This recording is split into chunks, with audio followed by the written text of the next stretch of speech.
Hello, everyone. My name is Chris Rydell, actor and now podcast host, I guess.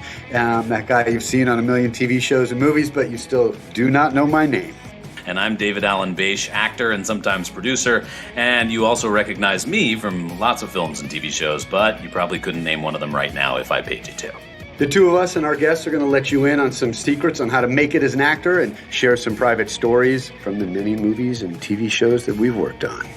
That's right. We're going to interview a special guest each week, and we'll get their best advice and wisdom for you about how to break into this business and how to stay in it. And yes, again, there will be stories, stories, stories. So let's get to it. This is Confessions of a Working Actor. Recording is on. We are officially on the air. Well, I want to thank you for giving me so much time to think about what I was going to talk about. Yes, I gave you at least 30 seconds when I said, Chris, you start. Well prepared. I went to the mailbox today. That's no good story it has ever started that way. To receive a check from my agent from this commercial, and it was $62.50. Hey, well, you're buying lunch. I was not happy about that. Listen, I've gotten checks that are worth less than the stamp it takes to mail them to the bank to deposit them. But this isn't what I was expecting. Oh. When I know those checks, those are coming from the Screen Actors Guild. I like to post when the one's coming cent from my checks. agency. Yeah, I'm expecting a little bit more than $62.50, but I'll be grateful. Hey, listen, beats working for a living. It sure does. So talk to me about this week's guest. Well, all right. So we're going to do a little something different this week for our listeners. And I know the show is called Confessions of a Working Actor, but lots of other people who deal with actors in the entertainment business. So today we're going to talk to, wait for it, a writer-producer. I did a little research, actually. Yeah, we're really mixing it up here. That's right. We are. This week's guest has been a producer, staff writer, co-executive producer on some pretty heavy shows. Yeah, co-EP. That's a big, that's basically the right-hand man, if not the person that's really doing the show running while the other person is out gallivanting. And with all that experience with actors, I think he's generated a lot of wisdom, and I think our listeners are going to want to hear it. Well, then let's not waste any time. Yeah. Let's introduce the very talented, Emmy nominated, as I saw. Yep. Ted Sullivan. Hi, guys. Welcome, Ted. Welcome to the podcast. The only thing I hate more than talking about myself is hearing my own voice. So this is great. This is a double whammy. This is going to be great. That's funny. You're not even an actor, and that bothers you. That's interesting. I know lots of actors that won't watch their own work or listen to their own voice. That's very interesting. Well, listen, pretend you don't hear yourself. We'll make it quick and painless. The hour will go by very fast. Now, full disclosure, Ted and I met quite a while ago on a film called I'll Believe You, and that's how we met. And Ted, can you sort of set up for our listeners what that film was and what your part in it was? I played a role in the film as an actor, but tell us about that. Well, you played more than a role. You were the lead. It was the brainchild of my brother, who at the time was a stand-up comedian, and he was a videographer and wanted to do his first feature film. And so he also had been doing a talk radio show with a friend of his, a great comedian who also appears in the movie, Richie Duncan. And they would do a late night talk show, and they wondered, was anyone listening to it? And it was a movie that grew out of that, thinking, well, what happens if an alien calls into this late night talk show? And no one believes him. Before you said alien, I was thinking it's a lot like this podcast. It's like, we're just Chris and I are talking. Is anybody listening? Is anybody listening? Is anybody listening? That's right. Please go on. I think it's probably a common thought for anyone in front of a microphone in a booth. Yes, and so he at that point, I had been a writer for soap opera for a bunch of years. I had stepped away and was living in San Francisco, and my brother asked me to help on the project. So a buddy of mine, Sean McFarlane, and I did some passes at the script. But mainly I was the producer on that. It was my brother's movie. He was the director, he was the writer, and I was the one who got both the money and raised it in Silicon Valley primarily by making presentations to venture capitalist groups back at a time when it was at this point where they were all looking, what can we invest in? And so I convinced a bunch of people to put some money in. And then we went about casting with a good friend of ours, Laura Corin. She found David and also our entire cast. It had really great people. It had Ed Helms and Mo Rocca and Patrick Warburton and Siobhan Fallon and Chris Elliott, Fred Willard. So it was just a great mix of fun people and a nice, sweet little movie. It was very, very hard to make. I didn't know what I was doing. Join the club. Yeah. Right. Yeah. And we made mistakes literally every day. I think it's a sweet movie. I always tell people I learn more from failure than I do from success. And so that movie taught me a lot because I made a lot of mistakes, But I also learned how to be an editor. I really worked on the editing with two other editors and taught myself that skill set, which actually served me quite well as I was trying to break back into writing later. I had another kind of career that I could fall back on. So prior to this, you had just been writing on a daytime show, which That's correct. By the way, my father was on that show for 6 or 7 years. We're talking about As the World Turns? Yeah. Uh-huh. My father was on that show when it was live in the 50s. Ooh.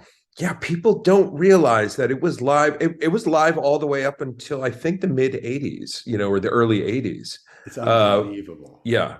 And we had 5 to 6 writers in a room. We wrote about 6 to 7 episodes a week so that we would have a little bit of a buffer. So sometimes you wrote 2 episodes a week. It was really quite a training course. We've said that. It's interesting. We've said that about actors, right, Chris? We've talked to a few guests who've talked about what great training soap operas were. As an actor, you have to memorize all the lines very quickly. You have to develop a character very quickly. So it's interesting to hear that from a writer as well. We as actors don't think about that, but of course the writers also are really banging it out. Really. Yeah, I was about to say, memorizing dialogue for a show like that as an actor is tough, but having to write it is probably more difficult. Yeah. I actually think it's very, very similar. The same skill set. I think you have to work very quickly. You have to make choices that you feel confident in and own that choice. I honestly believe that they're basically on par with how difficult they are. And that really great writers and actors have come out of there. I think it's a trap that if you stay too long. And I remember looking around after about 4 years going, I better get out of here because I'm in a room with a lot of people who are chain smoking and saying, I'm going to get out and write a movie. And you're like, yeah, you've been here for 30 years. So I don't think that's happening. Well, that's a great segue into how you got started in this business. Now we've touched on As the World Turns in terms of your writing. So what happened after that? So you left the soap and then what? I actually left the industry. I moved to San Francisco and kind of restarted my life. I was pretty disillusioned. Soap opera was not why I went to film school. USC film school. Yes. It was not my dream. It was a great training program, but I did not realize it was a great training program at the time. And I rebooted and did a whole lot of other things. Drove a truck, put up drywall, worked at a lab doing research. And then ultimately my cousin, who was like my older sister, she was a writer, and she called me up and said, what the hell are you doing? You're a writer. She's the reason I became a writer and convinced me to become a writer again. And so I moved back down to LA, and I really approached getting into the industry in a different way. I didn't really know anyone. I didn't have any insight. We had done this movie. we had a small theatrical release, but it didn't really put me on the map. It taught me a lot of skills, but it didn't put me on the map. So I worked every different department. I said I want to know every department, how they function, because I knew that being a TV writer meant you were also a producer. And I did that for 4 years, and finally, and just kept writing scripts.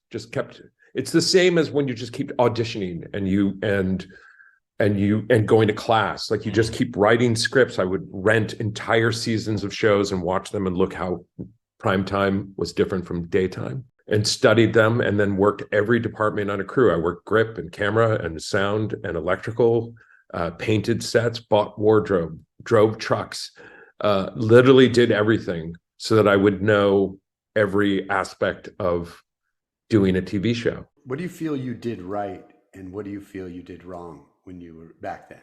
I think what I did wrong was I still had ego.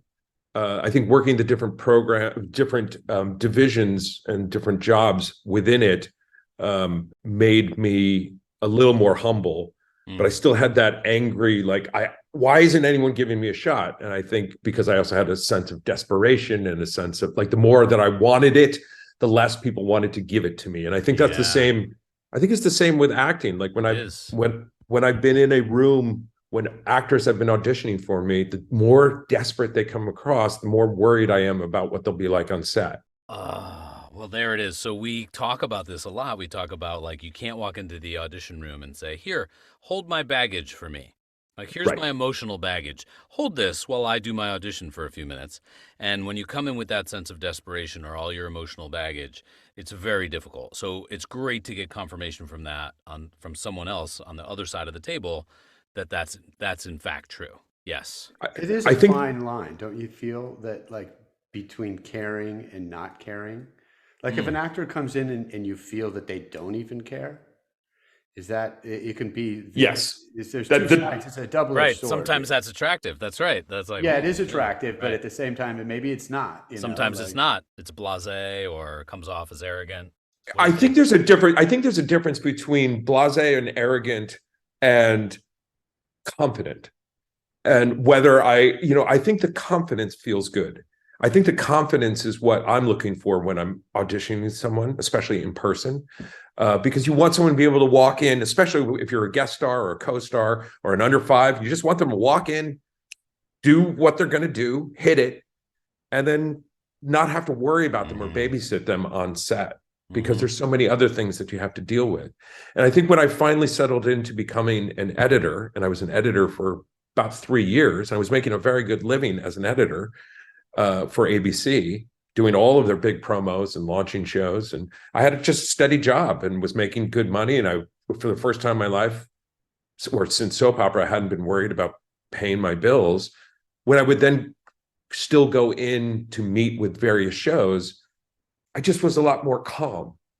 And so then the conversations we would have, either about the show, or about my past, or about my writing, was just a lot more casual and relaxing.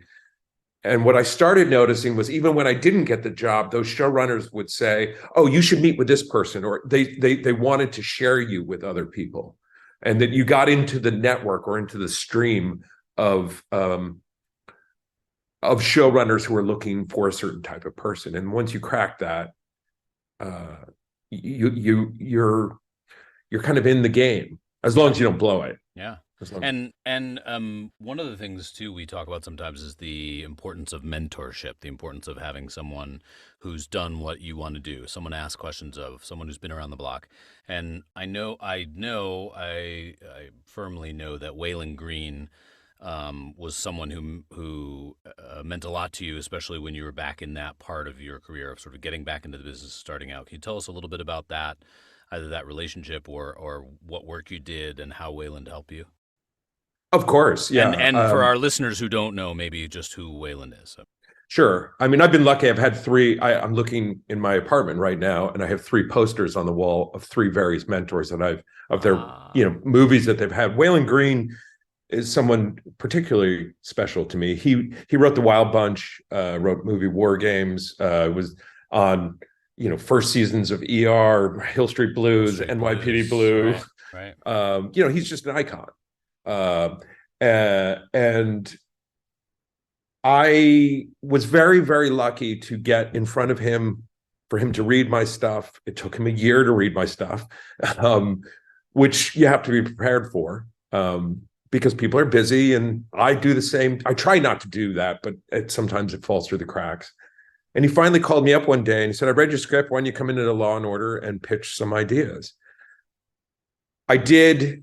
He immediately bought one of them, and then I was staffed. He immediately changed my life. And I remember saying to him, at one point, I'm stunned at how quickly it happened. He says, "Well, and then I'd run into the fact that at that point I was 37, and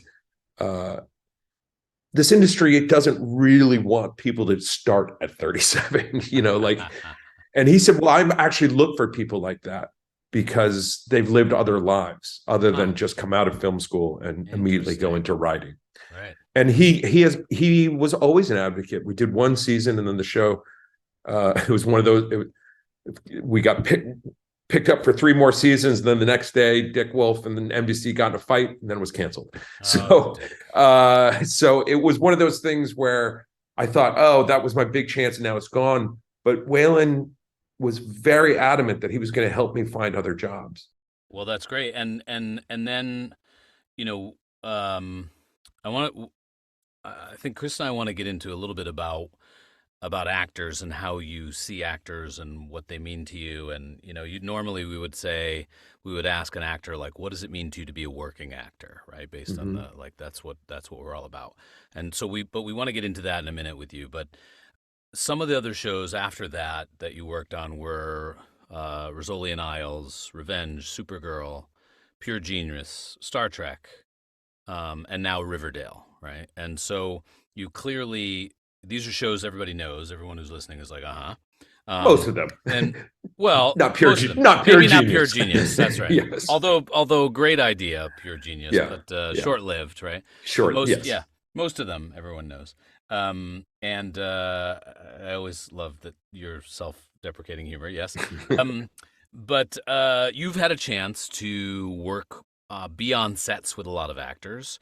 You've seen a lot of actors behave a certain way. You've seen a lot of actors prepare or not prepare. We're trying not to preach here and say to actors like, "Oh, you have to always be prepared." But I think there are people listening that are wondering, like, well, what do writers and showrunners look for? From your side of the table, if actors come in the room or there's an actor that you want to get on the show, just anything that comes to mind about that, about what really works for you, what you're really looking for, if you have an actor in mind, any part of that process. Sure. I mean, a lot of things come to mind. I will tell just what I think is a very sweet story about an actor who had a ton of confidence. Luke Perry, who I did not work with on Riverdale, but I knew him before Riverdale, because I joined right after, unfortunately, Luke passed, very, very shockingly and unexpectedly. Yeah. But I wrote a role for him for Revenge, and I really, really wanted to work with him. And I wrote the script. I sent it to him. He came in. We became friends. But after 2 meetings, he said, "I think I'm not right for this. I think you just want to work with Luke Perry." He says, "I get it. I used to be Luke Perry, but I don't think I'm right for this. I think I will hurt your script." And I've never had that happen before or since. But that, to me, I just wanted to share that because it was someone who was so self-aware and someone who was so he valued the writer and valued the words, and that he did not want to hurt a script and the story. Right. And it was very, very, very sweet and very self-aware and a very smart man. He was a very, very smart man, a very smart actor. I will say that yes, I look for confidence, and yes, I want people to be prepared. I'm stunned at how often people are not off book. That really bothers me because you're not then comfortable enough with the material to maybe push it in a different direction than your first read is. or to know what the different layers of a scene may be. So that becomes frustrating. I also get frustrated when someone says, well, I wouldn't say that. I said, well, I know you wouldn't say that. I've had an argument with someone who was a devout Christian who was supposed to be playing a very logical person who does not believe in fate or destiny. And this person said, well, but I do believe in that. I said, well, that doesn't matter. And this actor wouldn't say the line, even though it had, gone through this process and was very, very important to not only the scene, but the entire season. It was the point where the entire season was coming to a climax, and refused to say this because of their religious belief. And there's a part of me that goes, then why are you acting? Or only do those types of movies? Right. Like, why take on the persona of someone else? Right. Right. That was the point, that they weren't getting the job, you mean? Well, I wish they already got the job. They already had it? They already had the job. No, yes. Well, I had a question, which is how often does because being a writer, you have this, your imagination is firing, and you have this vision of who these people are. And how often does an actor change that vision? That's a great question. Yeah. Well, I'm actually really happy you asked that, because it was something that I wanted to talk about before, and then I got diverted into my verbal stream of conscience there. But yeah, I think that's one of the things that I love most about working with actors, is how they surprise me and how they elevate the work beyond what's written on the page, and how they think their job is to look at that role, to look at those lines, to look at the actions in the scene and make sense of them and justify them and make them live. And they're going to spend more time on that than I am, because I also have to write all these other scenes. I got to produce the episode and all that, so that when you come to set and they do something that surprises you or says it in a way that is quite different than what you thought, that to me is wonderful. That's why also I'm on set. I'm less of a word specific freak about some of the lines, because as long as the intent is there behind the line, I don't need them to be line perfect. But the only way you get like that is when you really, really know the scene, and you can take the scene apart and you can put it back together. And so I love when an actor comes in and totally surprises me. It happened on Riverdale. I created a role that has become a recurring character that is replaced Luke, basically playing Luke's brother. And I wrote the role for a very, very good friend of mine. He's talked about this in interviews. So I don't, Michael Trucco. Trucco, yeah. We did Revenge. We did Revenge together. He's a great guy. Base, you did the show. You did the X's with him. Yep. And he's a great actor. Wrote it for him. Great actor. He nailed the audition. Just nailed it. Like, because I wrote he was like, no one's ever written scenes like this for me, where it's just specifically for me. And then I just had, I have to do my due diligence and watch the other actors. And this guy, Ryan Robbins, I'm watching it going like, oh shit. Oh no. And I had to call up Trucco and go, there's this guy, Ryan Robbins. He goes, I know Ryan. He's a good friend of mine. He was on Battlestar with me. Yeah, you're going to love him. He's perfect. And I was like, oh, and Ryan completely changed how I saw the role and made the role so much better than what I had in mind. I love when an actor does that. I'm known in every writer's room as the actor whisperer, because I get along with actors and I don't mind getting something on its feet. And it's great when you get to a set and the actor can be there and you can cut like 2 or 3 lines here or there, because they're doing it with a look. The set's also doing some work. The camera is also doing some of the work. So you always overwrite, and then you want to be able to pull it back on set. And a good actor who understands the scene, that's the best.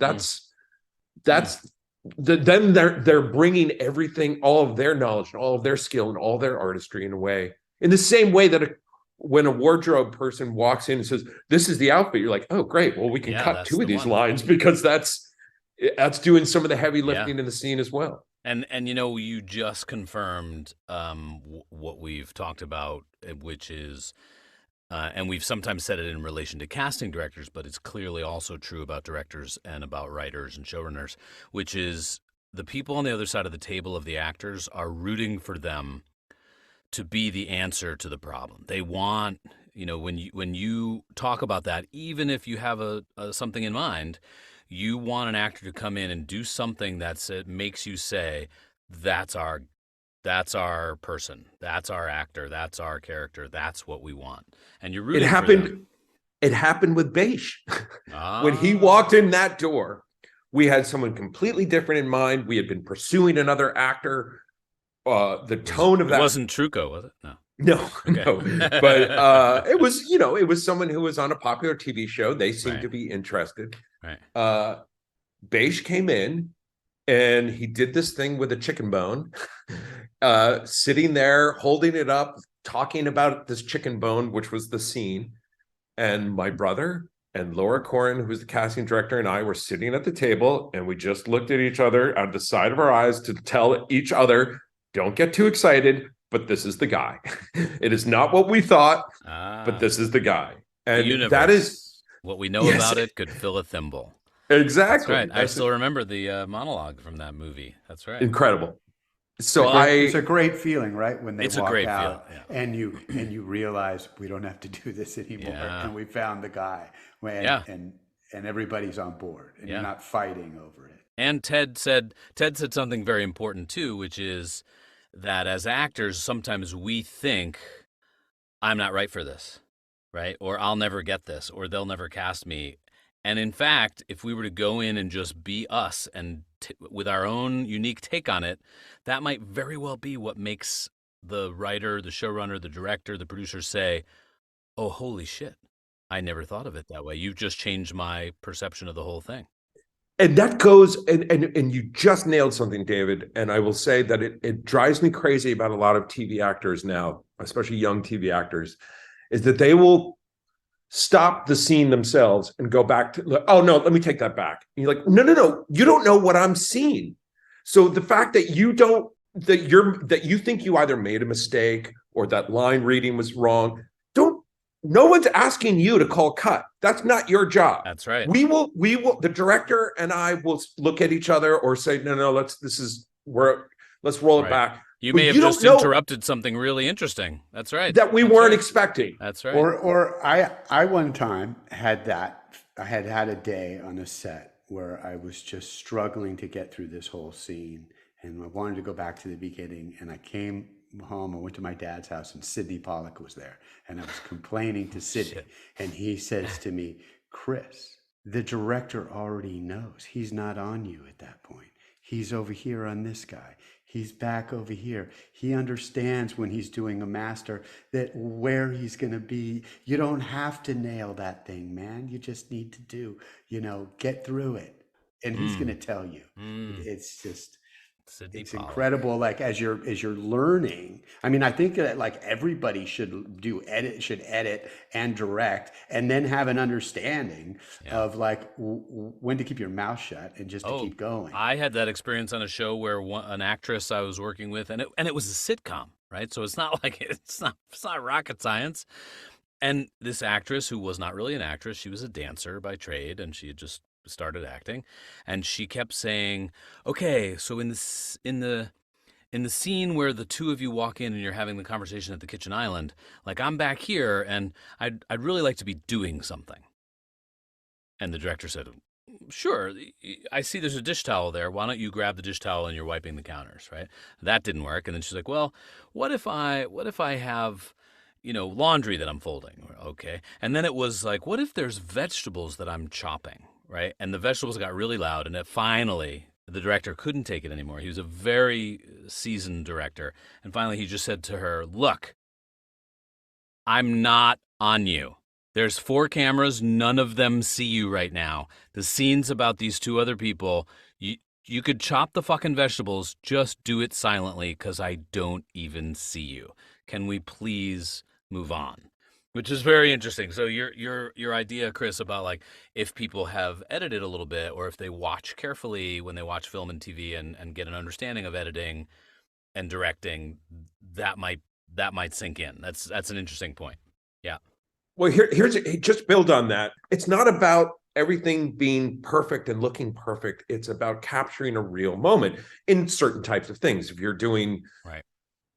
revenge, they're much more interested in Right. like the Right. hairdos and the dresses and all that. Fair enough. Fair enough. But And one thing also I want to point out just to actors, which is, I remember when my wife got one of her first television pilots, the character was described as a short, stocky blonde, and my wife is none of those things. She's a tall, lanky, almost 6 foot brunette, and she went in and nailed that character. And they were shooting in London, and she knew that. And on the way out the door, they said, "Thank you very much." And she said, "Thanks. See you in London."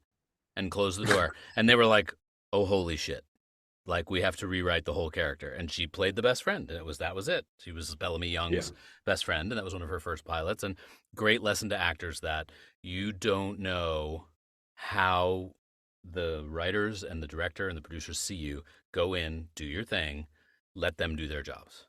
and also we're there to protect you, or the good ones are. I mean, obviously there are, but I've gotten into an argument with an actor who wasn't very good, but thought he was. And I like where this is going. At one point, and we were shooting him at this bar, and I said, "Hey, could you just lean back in your chair a little bit?" He goes, "No, it doesn't feel right. Like I'm the type of actor where I can only do something if it feels right. That doesn't feel right." I said, "Well, you look like an idiot. I'm trying to actually, if you move back, it looks a lot more natural. You're not on stage. It doesn't matter what's going on there. It matters what's happening here in this frame that I'm looking at, because that's your stage. It's not anything else that's happening here. Where the camera is placed, where you're placed in relationship to the camera, that's what matters. So trust us when we're saying, you look dumb. I don't want you to look dumb, Right. Because then I get in trouble. Then I look dumb. Right. It's not stage. It's not theater. It's not. It is. You're making a TV show, and it's really what you see between in that frame that matters. And you can't see it. We can. So we're here to help you. And that's why don't call cut on yourself. Don't stop in the middle of a scene. Trust us. We'll stop you. We'll stop you. We really will, because every minute. But all I think as a producer. As a writer, I just want to shoot a scene all day long. As a producer, I'm just going, how long can we get out? Time is money. How long Time is is it money. We got to get out of this scene. We got to get out of this scene. I've been stopped a number of times.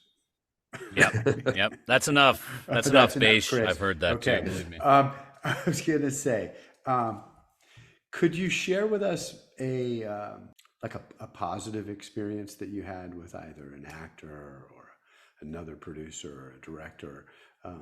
Something that maybe changed you in some way?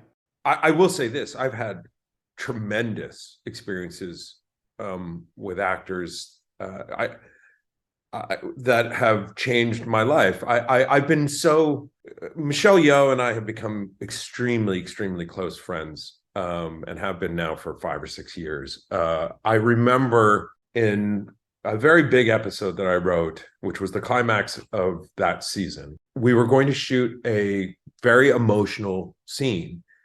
That day, a very close friend of hers died. And I thought, well, we probably should call it or reschedule. And she said that she wanted to use that pain in this scene. And it was extraordinary. She was exceptional. And I was stunned at how she fought through some personal emotions, how she was able to tap into that, to give back to the show in a way, because she was very committed to the show and wanted it to work. We were still shooting and we hadn't aired yet. And there was a lot of pressure on the show. And I was very, very moved by her commitment to the artistry, to the character, to the words. I think that was a moment that bonded us very, very tightly. I felt that way with Henry Tierney a lot on Revenge. He's become one of my favorite people on the planet. We go camping together. He said something to me that was really interesting. he didn't, because I said, oh, I can't wait till you see this episode that's coming up. You're really great in it. He says, oh, I don't watch the episodes. I said, you don't? And he says, no, I don't, because I try to make something real here with you and with the other actors. And then how it gets edited and repackaged by the showrunners and the studios and the network, I'm really not all that interested in. But when I walk off this set feeling we mined something, we uncovered something, we made something, even in a show as silly and absurd as Revenge, which we did, that was special. And that to me really reminded me, I don't care what show I'm doing. Whatever show I'm on, we're going to find something in this day, if everyone is committed to that, that is real and authentic and beautiful. And I've had that on crazy shows like Star Trek and Riverdale with wizards and time travel and all that kind of stuff. It doesn't matter. We find something real and beautiful. If everyone's committed to that, that's a really, really special thing. And that reminds you that, oh, we're doing something cool. It's the magic of the movie business. And it is. That's the magic. Yep. It's all coming together. That's it right there. With the same purpose. It made me think that as a writer, how connected you can become to these actors that are playing these characters that you've created in your mind, and they come alive, and you have to have almost a love affair with these characters in some way. You love these characters when they're on the page, and then you love them even more, and then they've come to life, so I can see where that connection can be extremely strong with a writer and someone that plays a part that maybe even surpasses your expectations in some way. Well, I think. Yeah, go ahead, Ted. All I was going to say is that I also think it's important for a writer on set to create a safe environment for the actors to take risks. So for that very reason, so that if you recognize that what they're doing is not just to be a mouthpiece for what you wrote, but to actually elevate what you wrote and to uncover layers that you may not have even known were there, you need to create a safe space where they're comfortable doing that. And that you need to let them know when they do well. So I'm very enthusiastic. Michelle will always say, she'll say to the director, did Ted do his little dance at the monitors while I was doing the scene? He goes, yes. And then if I haven't done my dance, she says, we have to do it again because he didn't do the dance. And that's when she knows. It goes back to the first thing you said, which when we asked you the question of like what you did possibly wrong, the first thing you said is my ego was still ego involved. got in the way. That's and right. if your ego gets in the way, and to allow an actor to do this, you have to really let go of your ego and just leave it at the door when you walk into work. Yeah. Well, let's segue from all this magic and positivity to a question we usually ask actors, which is your worst audition story ever.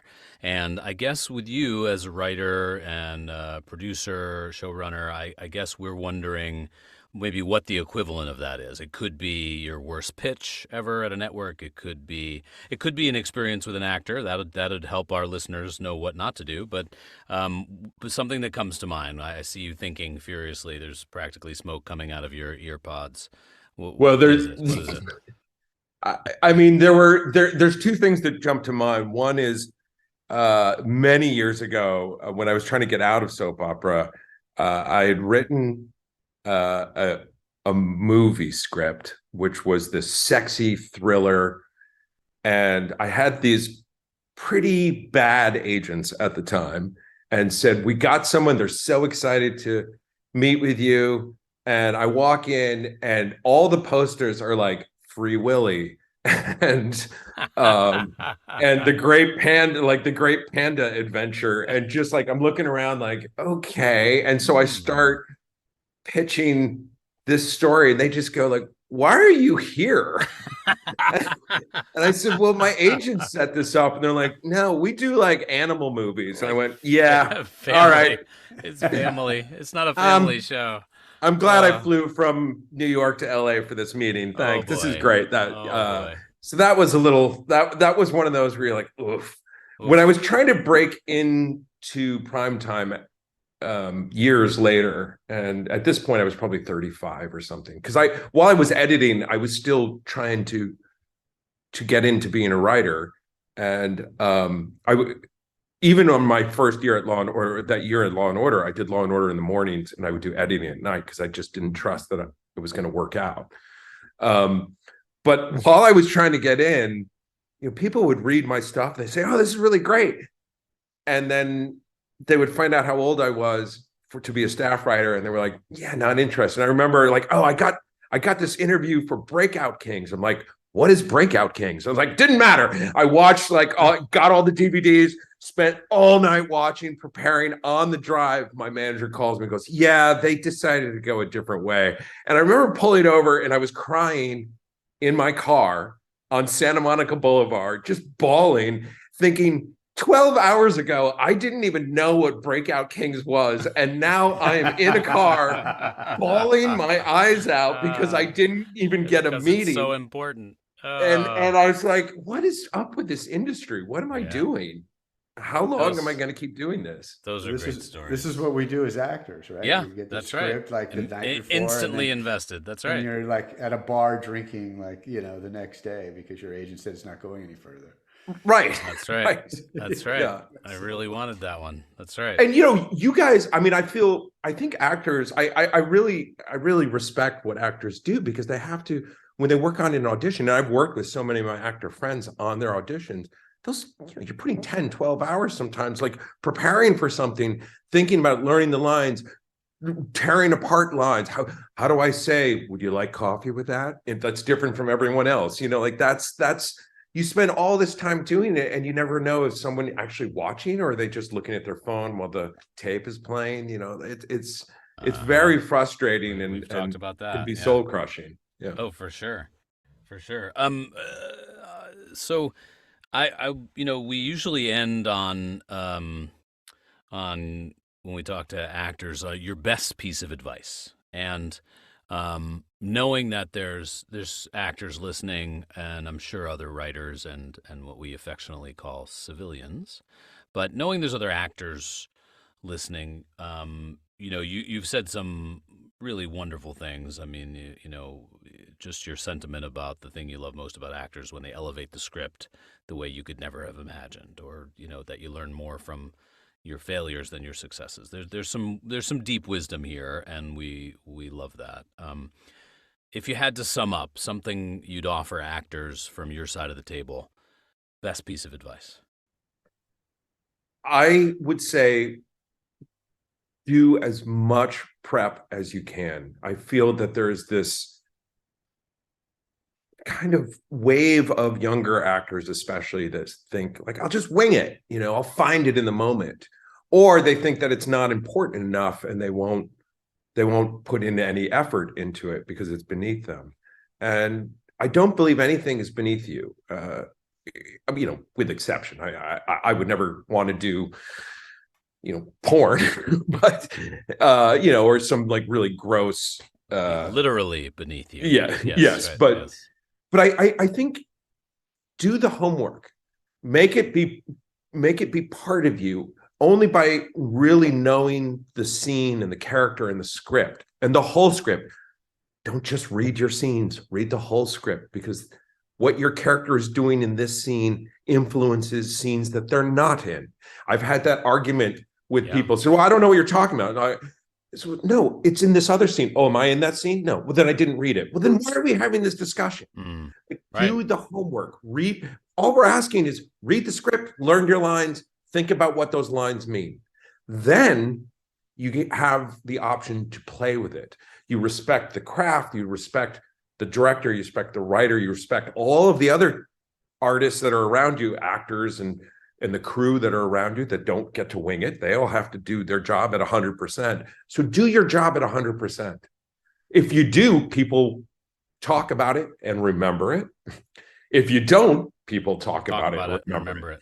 Yeah, that's right. And so more people talk about it if you don't, by the way. I think that's true. Although I will say that at a certain level, there are people that, like, I go out of my way to say, and other writer friends of mine will say, this guy, this woman, oh my God, you want them on every show you've ever done. And that's, I think that's true. It's not just the squeaky wheel that gets all the attention. And I really do think what I wish people would do more, and what I'm grateful for when they do, is that they do the homework, that they're off book, that they've thought about the character, that they know the script from top to bottom, and they're ready to come to set to play. Amen. Thank Amen. you, Ted. That's amazing advice. Yeah. And what it makes me think about is caring about the audition and the job being almost secondary. Because I think what happens is, as an actor, you get let down so many times Yeah. that it's difficult to put that much energy into something. And somehow, if you don't put the energy into, maybe you won't be so hurt, but at the end of the day, if you really care about the audition process and that's your work, and the job is just icing on the cake, then you will care enough to be prepared. And there's nothing worse as an actor than knowing you're not prepared and walking in and and saying, well, my agent told me to be here, and I'm here I am, you wanted to meet me, Not ready to go. like my ego just like walked in before me, and and Ted, I think bury that. Yeah, that's right. Let's get rid of that. Yeah. And Ted, I think you're right too that, I was saying, well, more people talk about it when you're not prepared or you're not good, and I don't know about more people. You make a good point, which is I think a good reputation in this business goes a long way. And I've always prided myself on being very well prepared for auditions, being very well prepared when I show up on set, and I think I've gotten a couple jobs because of that, because somebody drops out and they need someone last minute who they know will show up prepared, even if it's last minute, and will be able to memorize the lines and take direction, make choices, and do the work, and not, hopefully not try to make a meal of it. And I think I've actually gotten some jobs because I hope I've cultivated a reputation as being an actor who shows up and is prepared and ready to go. And I know that I think that goes a long way, and I just appreciate that hearing you talk about that, and you also reminded me too, and what you said, Chris, reminds me too. Like I have 2 auditions I have to do in the next couple of days. One of them I'm really excited about, and one of them I'm not. And the one I'm not excited about is because I don't love the idea of the movie. I've started to read the script. I'm halfway through and I don't love it. The other one I really like. And I like it because it's a character I've played before. I know I can nail it. I probably don't have to prepare all that much. And you guys have now got me thinking about it. And I'm like, wait a minute. Maybe I need to love the audition process more. And, maybe I need to go look at that character that I'm not so excited about and find something to be excited about and give that audition just as much as attention as the other one. And if I'm not going to do that, honestly, I should pass. I should just tell my agent, like, hey, this is great. I'm going to pass on this. I'm going to focus on the other thing. Because or bring a chicken bone. Or bring a chicken bone, which clearly worked on Ted Sullivan. That's right.